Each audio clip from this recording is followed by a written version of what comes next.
भी न्यूज बनती, वो भी आपकी बात सुनी जाती। आपका मकसद है कि आपकी बात जनता तक जाए, जनता तक जाने के और तरीके हैं, लेकिन लोकतंत्र में झगड़ा करना और किसी के साथ मैनेज नहीं करना, ये कतई बर्दाश्त नहीं किया जाना चाहिए। बिल्कुल। अमरजीत कौर जी, वामपंथी दलों के बारे में अक्सर ये ऐसा कहा जाता है और खास करके पश्चिम बंगाल में ये बातें अक्सर होती हैं कि एक तरह से बल का प्रयोग खास करके बहुत ज्यादा किया जाता है और ये आरोप लगातार लग रहा है और खास करके टीएमसी के तमाम कार्यकर्ता, वरिष्ठ नेता, खुद मुख्यमंत्री ममता बनर्जी भी ये आरोप लगाती रहती हैं। अभी सुल्तान अहमद जी भी बड़े नाराज होकर गए, कह रहे थे कि सीपीएम के गुंडे थे। ये क्यों ऐसा होता है? देखिए, वो तो दोगली बात करके गए, क्योंकि जो घटनाक्रम वहां पर हुआ तो मुख्यमंत्री ने कह दिया था ये तो एक दुर्घटना मात्र है और वो इंक्वायरी तक के लिए तैयार नहीं हुई। तो वहां भी तो एक प्रदर्शन ही हो रहा था, जिस बच्चे के ऊपर आक्रमण हुआ, लाठीचार्ज हुआ और फिर उसकी बुरी तरह से पिटाई की गई और उसकी मौत हो गई।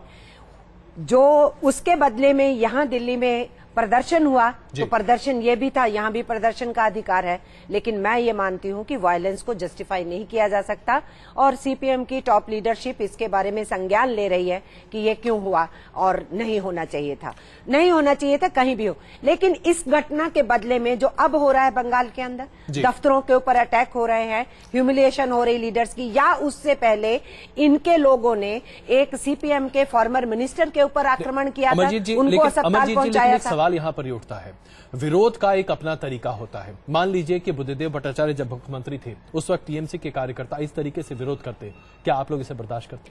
देखिए, मैं फिर ये कहूंगी कि विरोध का अधिकार हर एक को है, टीएमसी को भी था, हमें भी है, औरों को भी है, कांग्रेस और बीजेपी को भी है, सबको है।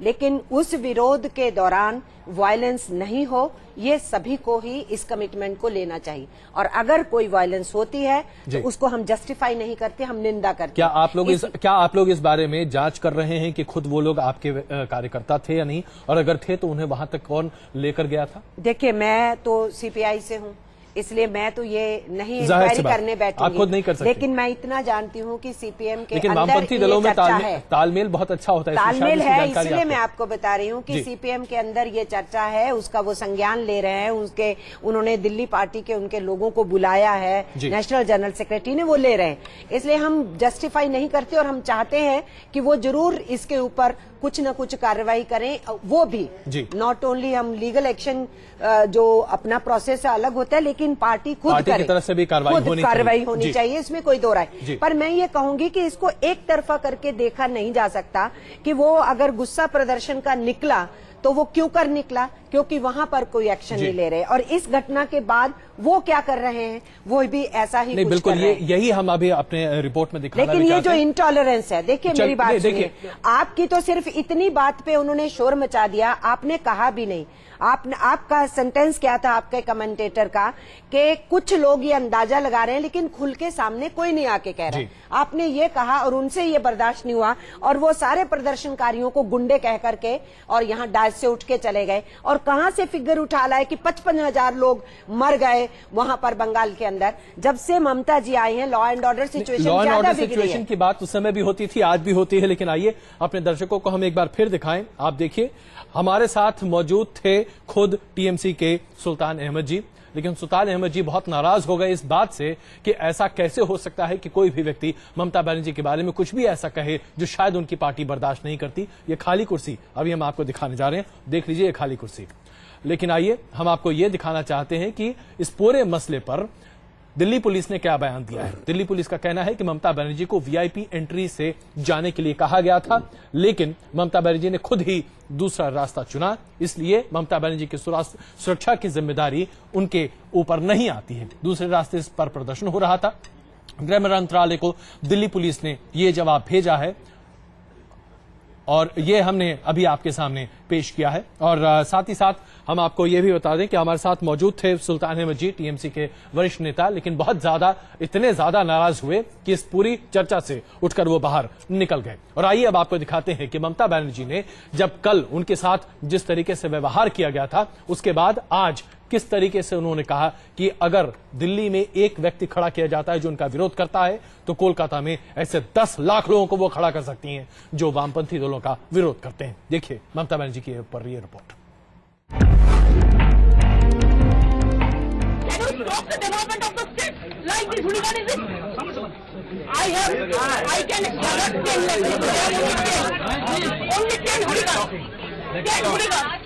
I have 10 lakhs people. 10 lakhs people I can bring tomorrow in Delhi. And that issue is over. कुछ इस तरह निकला ममता बनर्जी का गुस्सा। दिल्ली में हाथापाई की घटना के फौरन बाद जब मीडिया ने दीदी से बात की तो गुस्से में उफनती ममता बनर्जी ने कह दिया कि अगर उनके विरोधी दिल्ली में 10 लोग आ सकते हैं तो वो बंगाल से 10 लाख लोग ला सकती हैं। ममता बनर्जी के साथ जो बर्ताव हुआ वो किसी भी कीमत पर सही नहीं कहा जा सकता, लेकिन बदले में जो हंगामा टीएमसी कार्यकर्ताओं ने किया वो भी नाजायज था। नाराज टीएमसी कार्यकर्ताओं ने इस घटना के विरोध में पश्चिम बंगाल में अलग अलग जगह प्रदर्शन किए। इतना ही नहीं, टीएमसी कार्यकर्ताओं ने ईंट का जवाब पत्थर से देने का ऐलान भी किया। सीपीएम एसएफआई दोनों ही छात्रों की लाश पर राजनीति करती रही हैं। आपसे सवाल करते हैं कि तुमको कितना खून चाहिए, समय और जगह बताओ, हम आपको देंगे। बंगाल पर अटैक मत करो, बंगाल की मां पर अटैक मत करो। टीएमसी कार्यकर्ताओं का ये गुस्सा सिर्फ ऐलान भर नहीं था, बल्कि कुछ जगह इसने हकीकत की शक्ल भी ले ली। सिलीगुड़ी में तो टीएमसी कार्यकर्ताओं ने सीपीएम के दफ्तर पर हमला बोलते हुए तोड़फोड़ मचा दी। खबरों के मुताबिक इस हंगामे के दौरान फायरिंग भी की गई। हमारे यहाँ सुदीप्त गुप्त शहीद सुदीप्त गुप्त को एक फोटो था, फ्लेक्स था, तो वो तोड़ दिया है। साथ ही साथ हम लोग प्रतिवाद किया है, प्रतिरोध किया है, और साथ ही साथ साधारण जनता भी आ गया था। आधा घंटा के भीतर 1000 आदमी आ गया। हम लोग भी जुलूस निकाले और उसका प्रतिवाद हम लोग किया है। सिलीगुड़ी की ही तरह बर्दवान जिले में भी सीपीएम दफ्तर टीएमसी कार्यकर्ताओं के गुस्से का शिकार बने। बर्दवान में सीपीएम और टीएमसी कार्यकर्ताओं के बीच हिंसक झड़प हुई और सीपीएम दफ्तर में तोड़फोड़ की गई। सिर्फ सिलीगुड़ी या बर्दवान ही नहीं, पश्चिम बंगाल के अलग अलग हिस्सों में टीएमसी कार्यकर्ताओं ने दीदी के साथ हुए सलूक पर अपना गुस्सा जताया। टीएमसी कार्यकर्ताओं के इस जवाबी हमले ने साबित कर दिया कि अपने साथ हुई बदसलूकी का रोना रोने वाली ममता बनर्जी के अपने कार्यकर्ता भी दूध के धुले नहीं हैं। Team news nation. इसमें कोई शक नहीं है कि चाहे अगर ममता बनर्जी के समर्थकों की बात करें या फिर वाम दलों के समर्थकों की बात करें, आक्रामक रुख दोनों तरफ से इख्तियार किया जाता है, इसमें कोई शक नहीं है। अमरजीत जी, एक छोटी टिप्पणी आपकी। टीएमसी के कार्यकर्ताओं ने जो किया वो भी हमने आपको दिखाया, लेकिन सीपीएम और सीपीआई के कार्यकर्ता भी पीछे नहीं रहते। आखिरकार बंगाल की राजनीति में हिंसा का इतना प्रभाव क्यों होता है? देखो, हिंसा का प्रभाव तो दूर होना चाहिए, और मैं दावे से कह सकती हूँ कि 33 बरस के राज में कम से कम कम्युनल वायलेंस नहीं होने दी गई, कास्ट वायलेंस नहीं होने दी गई। जो 33 बरस से पहले वहां हिंसा हुआ करती थी वो बहुत हद तक कंटेन हुई, और जब से टीएमसी आई है वो हिंसा फिर से बढ़ने लगी। लेकिन 2-3 बात जो मैं कहना चाहती हूँ सीधे सीधे। गेट क्रैशिंग की आदत ममता जी को रही है, चीजों को ड्रामेटाइज करने की उनकी आदत रही है। मैं ये मान ही नहीं सकती, हम भी डेलीगेशंस लेकर के जाते हैं, मैं मान ही नहीं सकती कि उनको ये नहीं बताया गया होगा कि किस गेट से उनको एंट्री लेना चाहिए, लेकिन उन्होंने उसको भी डिफाई किया। ये सिचुएशन क्रिएट हुई। लेकिन पुलिस को भी निर्दोष इसलिए नहीं कहा जा सकता कि उनको भी मानना चाहिए कि लोग प्रोटेस्ट करेंगे तो वो किस ढंग से दोनों चीजों को हैंडल करेंगे। लेकिन विजिलेंस की पॉलिटिक्स हेल्प नहीं करेगी। नहीं, बिल्कुल, ममता जी दोषी हैं, अब ये दोषी है, ये तो खैर कहना दोषी है। बिल्कुल। अखिलेश जी, एक आखिरी सवाल हम आपसे लेना चाहेंगे। पश्चिम बंगाल में जो हो रहा है वो तो हम आपके सामने प्रदर्शित कर ही रहे हैं, लेकिन जिस तरीके से ममता बनर्जी के ऊपर हमला होता है, उनके कार्यकर्ता उसका एक तरह से जवाबी हमला या जवाबी कार्रवाई पश्चिम बंगाल में करते हैं, वाकई में क्या इसे स्वच्छ राजनीति कहेंगे?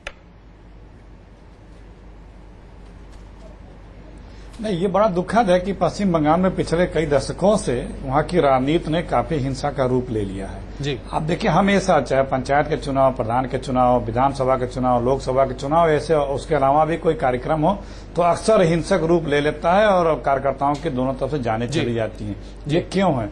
ये राजनीतिक दलों को जो वहाँ पे हमारे लेफ्ट भाई हैं, चाहे ममता जी हैं, इनको सोचना चाहिए। हम पॉलिटिक्स में जो हम लोकतंत्र की राजनीति करते हैं, जहाँ विचारों का सुनना हमारे मादा होना चाहिए, विरोध बर्दाश्त करना हमारी क्षमता होनी चाहिए, उसको हम क्यों खत्म करते जा रहे हैं? खत्म कर रही है, बड़ा सवाल है। ऐसी रास्ता रखेंगे, ये दोनों लोगों के लिए चिंता का विषय और चिंता करना चाहिए लोग। बिल्कुल। अखिलेश जी और अमरजीत जी, आप दोनों का बहुत धन्यवाद इस चर्चा में शामिल होने के लिए। अपने दर्शकों को हम एक बार फिर बताना चाहेंगे कि टीएमसी से सुल्तान अहमद हमारे साथ मौजूद थे, लेकिन जैसे ही एक हल्की सी लेश मात्र भी चर्चा हुई कि हो सकता है कि ममता बनर्जी के ऊपर लोग तथाकथित तौर पर क्या क्या कह रहे हैं उनके गतिविधियों के ऊपर, इतना भी बर्दाश्त नहीं हुआ सुल्तान अहमद जी से, और न्यूज नेशन के इस मंच पर वो नाराज होकर इसलिए उठ गए कि आप कैसे ममता बनर्जी के बारे में कुछ भी कह सकते हैं, जबकि न्यूज नेशन में कोई भी आपत्तिजनक बात नहीं की थी। क्वेश्चन आवर में फिलहाल इतना ही, तुरंत वापस आ रहे हैं।